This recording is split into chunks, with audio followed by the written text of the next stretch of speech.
Hi hello friends, ನಮಸ್ಕಾರ. Welcome to my channel. ಇವತ್ತು ನಾನು ಜೋಳದ ಹಿಟ್ಟು ಮತ್ತು ಕೊತ್ತಂಬರಿ ಸೊಪ್ಪನ್ನ ಬಳಸಿ ಒಂದು ಒಳ್ಳೆ ರೆಸಿಪಿ ಮಾಡಿ ತೋರಿಸ್ತಾ ಇದ್ದೆ ನೋಡ್ರಿ. ಇದು ತುಂಬಾ ಹೆಲ್ದಿ ಮತ್ತು ಟೇಸ್ಟಿ ರೆಸಿಪಿ. ಇದಕ್ಕೊಂದು ಬೊಕ್ಸೆಯಷ್ಟು ಕೊತ್ತಂಬರಿ ತೊಗೊಂಡಿದ್ದೀನಿ ನೋಡ್ರಿ. ಎಲ್ಲ ಕಡ್ಡಿ ಬಿಡಿಸಿ ಚೆನ್ನಾಗಿ ಸೋಸಿ ತೊಳೆದು ಇಟ್ಕೊಂಡಿರೋದು, ಸಣ್ಣಗೆ ಹೆಚ್ಚಿ. ಕೊತ್ತಂಬರಿ ಇದಕ್ಕೆ ಜಾಸ್ತಿ ಬೇಕ್ರಿ. ಜಾಸ್ತಿ ಕೊತ್ತಂಬರಿ ಹಾಕಿದಷ್ಟು ಭಾಳ ಟೇಸ್ಟ್ ಹಾಕವು ಇವು. ಮತ್ತು ಟೊಮೆಟೊ ಕೂಡ ಮರಿಯದೇನೆ ಹಾಕ್ಕೊಡ್ರಿ. ಟೊಮೆಟೊ ಕೊತ್ತಂಬರಿದ ರೀ ಇದಕ್ಕೆ ಟೇಸ್ಟ್ ಭಾಳ ಆಗೋದು. ಒಂದು ಟೊಮೆಟೊನ ತೊಳೆದ್ಬಿಟ್ಟು ಹೆಚ್ಚಿಟ್ಕೊಂಡಿದ್ದೀನಿ. 2 ಈರುಳ್ಳಿನ ಸಣ್ಣಗೆ ಹೆಚ್ಚಿಟ್ಕೊಂಡಿರೋದು, ಮತ್ತು ಒಂದು ಸ್ವಲ್ಪ ಕರಿಬೇವಿನ ಸೊಪ್ಪು, ಒಂದು ಕ್ಯಾರೆಟ್ನ ತೊಳೆದು ತುರಿದು ಇಟ್ಕೊಂಡಿರೋದು, ಸ್ವಲ್ಪ ಜೀರಿಗೆ, ಒಂದು ಸ್ವಲ್ಪ ಗರಂ ಮಸಾಲ, ಒಂದು ಸ್ವಲ್ಪ ಅರಿಶಿನ ಪುಡಿ, ರುಚಿಗೆ ತಕ್ಕಷ್ಟು ಉಪ್ಪು, ಮತ್ತು 1 ಚಮಚೆ ಅಚ್ಚ ಖಾರದ ಪುಡಿ ಹಾಕ್ಕೊಂಡಿದ್ದೀನಿ ರೀ. 2 ಚಮಚೆ ಬಿಳಿ ಎಳ್ಳು, ಮತ್ತು ಹಸೆಕಾಯಿ ಪೇಸ್ಟು 1-2 ಚಮಚದಷ್ಟು. ಇವು ಒಂದು ಬಟ್ಲದ್ಲೆ ನಾನು ಒಂದು ಬಟ್ಲು ಜೋಳದ ಹಿಟ್ಟು ತೊಗೊಂಡಿದ್ದೀನಿ ರೀ. ಆ ಜೋಳದ ಹಿಟ್ಟಿಗೆ 2 ಚಮಚದಷ್ಟು ಹಸಿ ಕಡಲೆಬೇಳೆ ಹಿಟ್ಟು ಹಾಕ್ಕೊಂಡಿದ್ದೀನಿ ನೋಡಿರಿ. ಇವಾಗ ಇದನ್ನೆಲ್ಲನೂ ಚೆನ್ನಾಗಿ ಕೈಯಿಂದ ಮಿಕ್ಸ್ ಮಾಡ್ಕೋಬೇಕು. ಇದೆಲ್ಲ ಕೊತ್ತಂಬರಿ ಸೊಪ್ಪು, ಖಾರ ಗೀರ ಎಲ್ಲ ಇದು ಹಿಟ್ಟಿನ ಜೊತೆ ಚೆನ್ನಾಗಿ ಮಿಕ್ಸ್ ಆಗಬೇಕು. ಇವಾಗ ನೋಡಿ, ನೀರು ನಾನು ಸ್ವಲ್ಪ ಬಿಸಿಗೆ ಇಟ್ಕೊಂಡಿದ್ದೀನಿ ರೀ. ಸ್ವಲ್ಪ ನೀರು ಹಾಕ್ಕೊಂಡು ಕಲಿಸ್ಕೊತೀನಿ ನೋಡಿರಿ. ಇದಕ್ಕೆ ನೀರು ಭಾಳ ಹಿಡಿಯಲ್ರಿ, ನೋಡಿ ಹಾಕ್ಕೊಂಡು ನೀವು ಕಲಿಸ್ಕೊಳ್ಳಿ.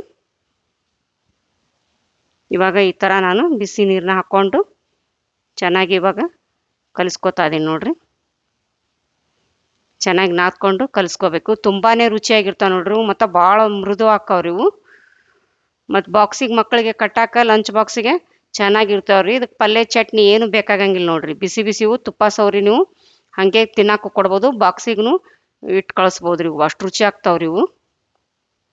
ಇವಾಗ ಈ ಥರ ಚೆನ್ನಾಗಿ ನಾದ್ಕೋತೀನಿ ನೋಡ್ರಿ. ಎಲ್ಲ ಮಿಕ್ಸ್ ಆಗಬೇಕಲ್ಲ. ನೀರು ಭಾಳ ಹಿಡಿಯಲ್ರಿ ಇವು, ನೋಡಿ ಹಾಕ್ಕೊಡ್ರಿ.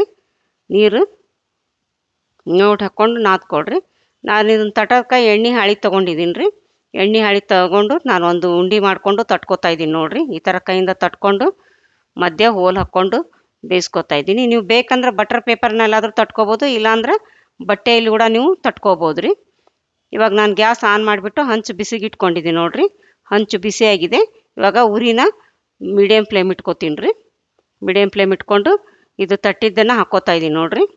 ಹಾಕ್ಕೊಂಡು ಒಂದು ಸೈಡ್ ಬೆಂದಾದಮೇಲೆ ಹೊಳಿಸಿ ಹಾಕ್ಕೊಂಡು ಬೇಯಿಸ್ಕೋಬೇಕು 2 ಸೈಡು. ಇವು ತುಂಬ ರುಚಿ ಹಾಕ್ಕಾವ ನೋಡಿರಿ, ಮತ್ತು ಅಷ್ಟೇ ಸ್ಮೂತಾಗಿರ್ತಾವೆ. ಕೊತ್ತಂಬರಿ ಹಾಕ್ತೀವಲ್ಲ, ಭಾಳ ಘಮ ಮತ್ತು ಅಷ್ಟು ಟೇಸ್ಟ್ ಐತೆ ನೋಡಿರಿ. ಇದು ಕೊತ್ತಂಬರಿ ಜಾಸ್ತಿ ಬೇಕು ಇದಕ್ಕೆ.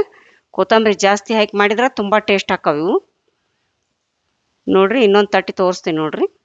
ಈ ಥರ ಕೈಯಿಂದ ತಟ್ಕೊಂಡು ಮಧ್ಯ ಹೋಲ್ ಹಾಕ್ಕೊಂಡು ಬೇಯಿಸ್ಕೊತಾ ಇದ್ದೀನಿ. ತುಂಬ ರುಚಿ ಹಾಕಾವ ನೋಡಿರಿ. ನೀವು ಈ ಥರ ಈ ರೆಸಿಪಿನ ಮಾಡ್ಕೊಂಡು ನೋಡಿ, ಟೇಸ್ಟ್ ಹೇಗಿದೆ ಅಂತ ಮರೆಯದೇನೆ ಕಮೆಂಟ್ ಬಾಕ್ಸ್ನಲ್ಲಿ ತಿಳಿಸಿ. ಜೋಳದ ಹಿಟ್ಟು ಮತ್ತು ನಾನು ಕೊತ್ತಂಬರಿ ಬಳಸ್ಕೊಂಡು ಮಾಡ್ಕೊತಾ ಇದ್ದೀನಿ ಈ ರೆಸಿಪಿನ. ತುಂಬ ರುಚಿ ಹಾಕತ್ತೆ ನೋಡಿರಿ. ನೋಡಿ, ಈಗ ಈ ಥರ ಒಂದು ಸೈಡ್ ಬೆಂದಾದಮೇಲೆ ಹೊಳಿಸಿ ಹಾಕ್ಕೊಂಡು 2 ಸೈಡು ಬೇಯಿಸ್ಕೊಳ್ಳಿ.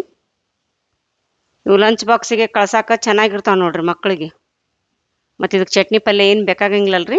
ಬಿಸಿ ತುಪ್ಪ ಹಚ್ಕೊಂಡು ಹಾಗೆ ತಿನ್ಬೋದು. ಅದಕ್ಕೋಸ್ಕರ ತುಂಬ ಚೆನ್ನಾಗಿರ್ತಾವೆ ಮತ್ತು ಬೇಗನೆ ಆಗ್ತಾವೆ. ಇವು ರೆಡಿ ಅದು ನೋಡ್ರಿ. ಇವು ಸವಿಯಲು ಸಿದ್ಧ. ಈ ವಿಡಿಯೋ ನಿಮಗೆ ಇಷ್ಟವಾದಲ್ಲಿ ದಯವಿಟ್ಟು ಲೈಕ್ ಮಾಡಿ, ಶೇರ್ ಮಾಡಿ ಮತ್ತು ಸಬ್ಸ್ಕ್ರೈಬ್ ಮಾಡಿ.